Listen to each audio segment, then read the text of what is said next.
La schizophrénie est une maladie qui perturbe la perception de la réalité. Cette perturbation peut conduire la personne malade à interpréter et à réagir de façon inappropriée ou étonnante face à des situations de la vie courante. Comme pour d'autres maladies psychiques, il existe plusieurs types de schizophrénie et non pas une seule schizophrénie, ce qui fait que les symptômes vont varier d'une personne à l'autre. Là, je vais parler des symptômes courants de la schizophrénie. La schizophrénie se traduit par des manifestations productives, qu'on appelle aussi des symptômes positifs, comme des hallucinations ou des idées délirantes. Et il y a aussi des manifestations passives, qu'on appelle aussi des symptômes négatifs, comme un isolement social et relationnel, un repli sur soi. Dans les schizophrénies, on observe aussi souvent des symptômes cognitifs, comme une désorganisation de la pensée et du discours, ce qui va rendre la personne parfois difficile à comprendre quand elle s'exprime. Son discours peut être assez confus, ses pensées aussi.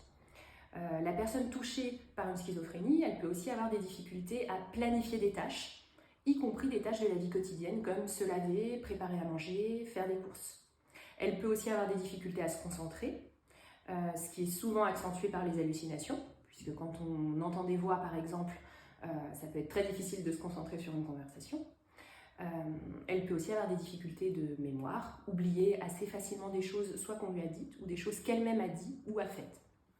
C'est une maladie qui est encore très stigmatisée, car beaucoup de personnes en ont une représentation très mauvaise, notamment du fait de la représentation de la schizophrénie dans les films ou dans les séries. C'est ce qui fait que vivre avec un proche atteint de schizophrénie peut être assez déroutant. On peut ressentir des sentiments contradictoires, peut-être avoir peur de parler de la maladie de son proche ou même avoir peur de son proche. Donc ça peut être inquiétant, parfois fatigant. Ça peut être difficile de savoir quand est-ce que son proche dit vrai ou s'il a des hallucinations ou des idées délirantes.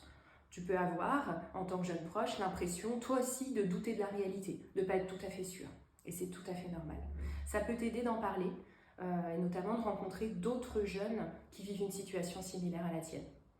Dans ces cas-là, écris-nous, n'hésite pas à venir nous rencontrer, c'est gratuit et confidentiel.